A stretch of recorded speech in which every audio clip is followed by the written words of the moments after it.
Welcome to Agenda Edina, a program summarizing the actions taken at City Hall that affect you most. I'm your host, Dorothea Marty. Looking to bike around town but don't have your own wheels? Edina residents and visitors now have access to bikes through a new dockless bike service. Lime's dockless bikes have been available in Edina since late July. Lime is similar to other bicycle sharing programs operating in Minneapolis and St. Paul, but with one major difference: no docking stations. They can be parked anywhere as long as it's a legal parking location for a bike. To use the bikes, riders need to download the Lime app. All bikes and scooters are GPS and 3G enabled, making it simple for riders to find, unlock, and pick up a nearby vehicle using the iOS or Android smartphone app. When the ride is over, riders simply follow instructions in the app to end the ride and responsibly park between the sidewalk and the street curb or at a bike rack. Unlocking the bike costs $1. Customers are then charged $1 for every 30 minutes with the bike until the session ends. Student pricing is available. Users can also find information in the app about distance traveled, calories burned, and emissions saved. The city's been investing a lot of money in our bicycle infrastructure and bicycle planning, and this is a great way to get some residents and people who work in Edina the chance to use some of our facilities and to see Edina in an active way that who might not otherwise do so. Bikes all have contact information on them, so residents can contact Lime directly to have bikes picked up if they are found in inappropriate places. The city will not pick up bikes. The program was implemented as a pilot following approval from the City Council in May. There was a limited release of bikes at first, about 50 bikes, and that allows Limebike to monitor the use and be able to see where the bikes are being picked up and left off, where they're being used, so they can disperse the bikes based on usage. And what's great for us is that we also get that data, so as the bikes get used more and Lime comes in with more of their bikes as the summer and fall comes along, we're going to get a lot of that data to find where people are riding. The program will run through the end of the year and then be evaluated for long-term implementation. Lime is also deploying the program in other nearby communities, including Golden Valley. Nearly 150 residents will serve as election and absentee judges during the state primary election Tuesday, August 14th. City Clerk Deborah Mangan plans to place 5 or 6 people in each of the city's 20 polling locations at the primary, plus run an absentee ballot board. A party balance is maintained in each precinct and on the absentee board as required by state law. Alternates will be trained in case others cannot serve. There's a lot about security going on right now, and in Minnesota there are certain pieces of work that are done by the state, by the county, by city staff, but on the ground in the precincts are the election judges, and I sort of end my training always by telling them that they're the guardians of democracy. But I do believe that because they are there to make sure that everything that goes the way it's supposed to go. Absentee voting for the primary has been open since June 29th, and the pre-registration deadline was July 24th. Polls will be open 7 a.m. to 8 p.m. Election Day. This year, there are 3 changes to precincts. Voters in Precinct 8 will vote in a different part of Southview Middle School. They will vote in the school's gymnasium on the west side of the building instead of the city gym. Voters in Precinct 15 will vote at the Church of St. Patrick's Man Center.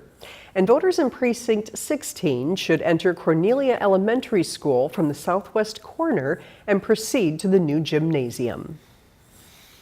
Fighting fires and medical first response aren't Matt Williams' only skills. He has an unusual hobby, and he's using it to help the city of Edina experiment with ways to transition from turf maintenance to bee habitat. Getting ready for the day can be a critical and even life-saving step for a paramedic firefighter. I'll check my bottle too, make sure that's all good. Matt Williams has been on the Edina Fire Service for 6 years, and he's well-versed in the type of clothing that keeps him safe on the job. But Matt has another set of clothes that he wears around station number 1 on Tracy Avenue. Because he's an apiarist, or beekeeper. And thanks to the City of Edina's Vision Edina sustainability efforts, Matt's keeping a hive right at the station. I had half sarcastically floated the idea by, and I was like, sure, So I was surprised by the level of interest. But these bees, they just want to collect nectar and do their thing. This should be a really good one. Bees have been in the news a lot lately because they're experiencing severe population collapses, So there's a queen right there. most likely due to pesticides. That's a problem because I forget the number, but if you go in the grocery store, it's like 1 in 4 bites of food has been pollinated by either a honeybee or a native bee or some other native pollinator. as Matt says, pesticides are basically neurotoxins that bees can bring back into the hive. The concern for us, obviously, is that we're consuming that honey. We don't want that in our bodies. Matt started beekeeping about 2 years ago, I took a class a couple years ago. I was very interested in it. Kind of fell in love with it. but his interest started way before that. I remember reading Rainbow, watching the episode they had about honeybees. And I still remember that to this day. So I must have gotten interested from it at that point. Just put the cover on. That's a good thing, because his interest couples nicely with Edina's efforts to develop better environmental stewardship. When we connected with Matt at Fire Station 1, he seemed really interested in doing some native restoration there with some native plants. And so that's a pretty good alternative to turf because there's less irrigation demand, less chemicals that need to be used, better wildlife habitat. And so it just happened to sync up really well with what Matt is doing at the fire station with bees. It's all part of a citywide effort to have a more positive impact on the environment and the budgets. Working with a few people from the city, we're looking at re-landscaping a big portion of the station here into a more of a natural environment. So prairie, rain garden, just removing kind of the manicured lawn that takes up a lot of our time and resources, use a lot of lawn chemicals. We also use a lot of irrigation water to maintain this.